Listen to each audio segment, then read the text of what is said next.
Hey guys, it's me, Michaela, and I'm back to bring you another video. Today I'm going to be telling you a story. I'm going to be telling you the story about when I was rushed to the hospital during exams. Okay, so I get up early, around 5:30 a.m. I get ready. I notice my stomach is feeling kind of funny, but I have these instant breakfast drink things where you just pour in some powder and milk and mix it. So I drank that. I felt fine after. I go into school and they send me to the room, and we haven't even started yet. So we were just hanging out. The teacher was like, "Oh, I brought in bagels. They're over there if you get hungry." The teacher was so nice. And so I was just hanging out. All of a sudden, I'm sitting in my seat. I get really dizzy. So I was like, oh my gosh. And I felt something like hunger pain almost.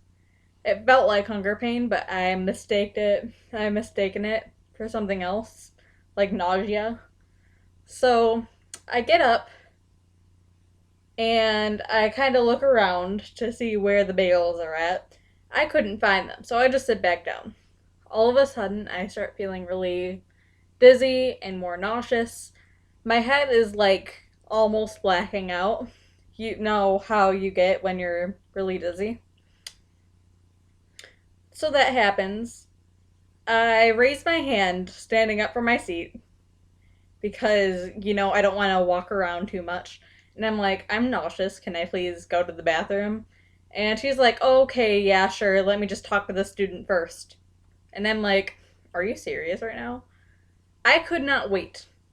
I'm glad I didn't go to the bathroom because it was all the way down the hall. And I could not make it. I was standing there for about 3 seconds. I had to rush over to the trash and throw up. And then after that, they're like, okay, let's bring this outside. You need to go home. So I'm outside with the trash bin. I'm just sitting there. Two of my teachers I saw my German teacher. She asked me what was wrong, and I told her I threw up, and she felt bad for me. Then I think I saw my history teacher. I talked to him for a few minutes. Wait, no, that was down in the sick room where I saw him. So I don't remember if I went in the elevator or down the stairs, but I went to the office in the sick room, and I was just laying down. This girl walks in to use the bathroom, and the light kind of blinds me because it's one of those automatic ones where it turns on when you walk by.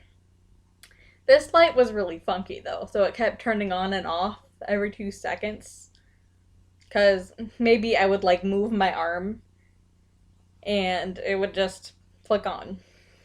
So I laid still trying to finish my exam and get it over with. So I don't miss anything and I don't have to go in. And I called my mom. She's really mad. She thought I was lying. She thought I just didn't want to be there. But everyone saw me throw up, so I have the lady go back to the choir room and get my stuff. So that's what happened. And then I was rushed to the hospital. So I was rushed in to Novi's hospital. I don't remember what it's called. So I was there, and they could not figure out what was wrong with me. They did an ultrasound to see if it was my appendix, because they thought my appendix ruptured. Before then, I had to go to urgent care. They rushed us to the hospital. They got us a little tub so I could throw up if I needed to. But I felt like I was literally dying. Once I got to the hospital, I wasn't in the waiting room for that long. It was pretty much empty. So I was rushed right up to a room where I was laid down. And I need to think.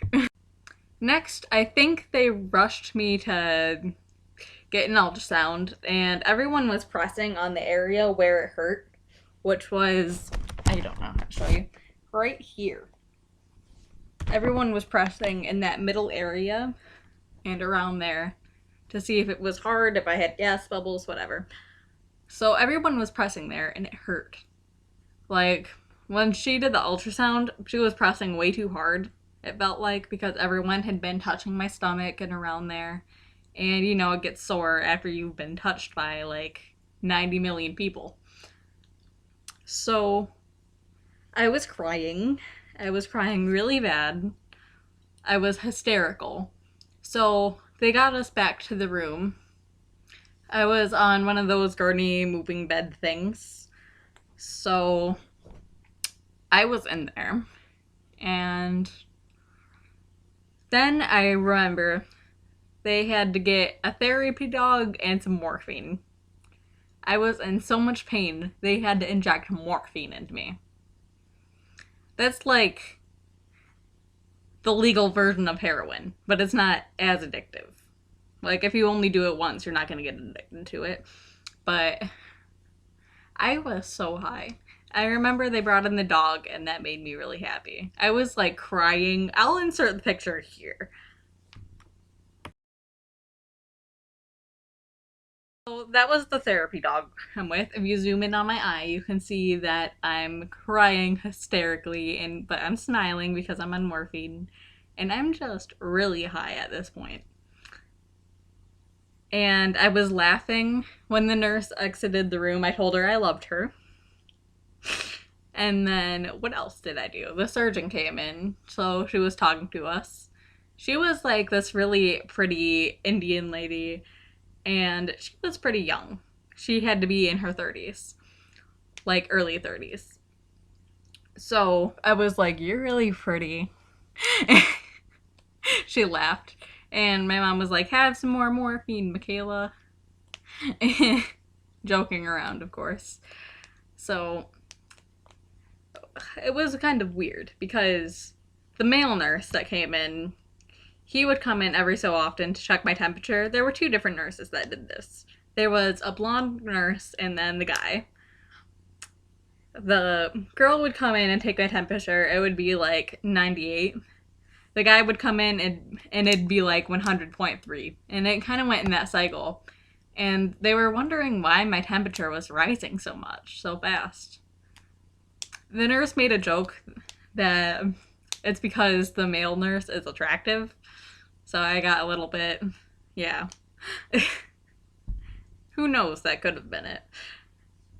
So after that, I don't want to explain the next part because it hurt so bad. Let's just say tubes went where tubes shouldn't go. And I was crying, and I didn't want to be there. And they come in a few hours later after I'm asleep from the morphine. I was sleeping for like 20-30 minutes when they came in. They drew my blood, did all that.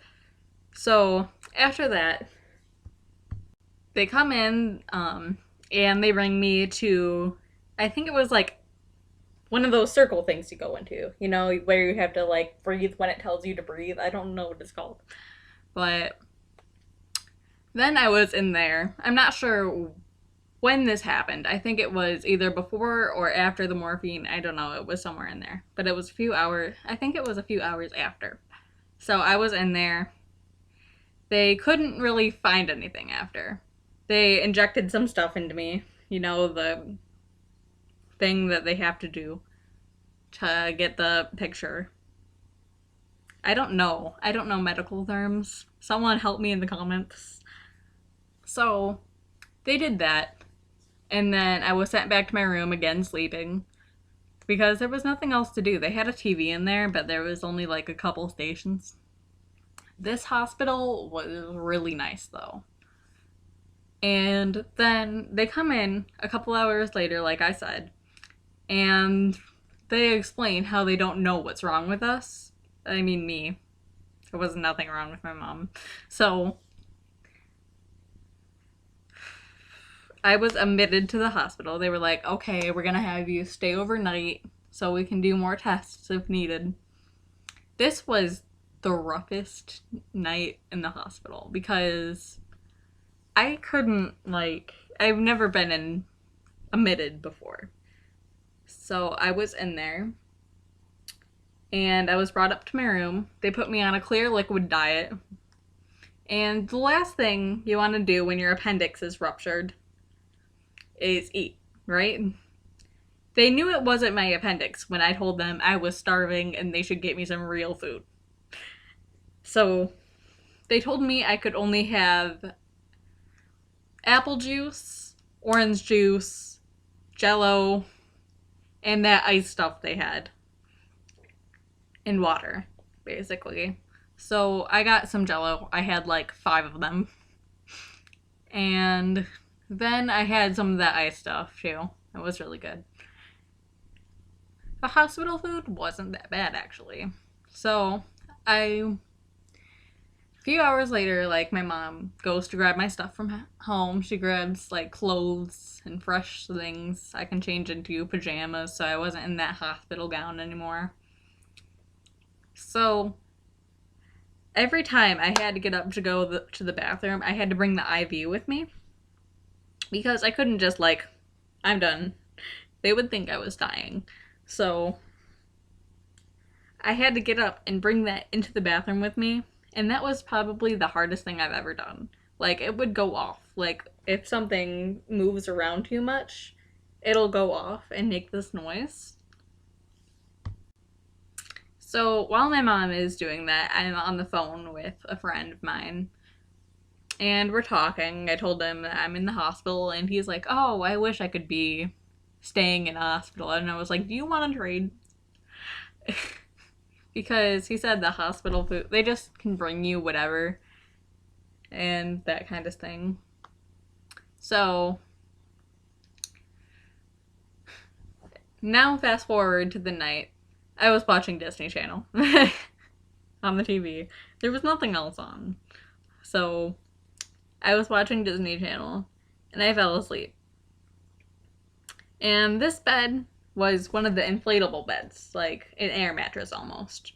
And it would, every so often, it would inflate and then deflate. Just like that. And it was annoying. Like, can you please stop moving when I'm trying to sleep on you? That sounded really weird. Anyway, so I'm trying to sleep.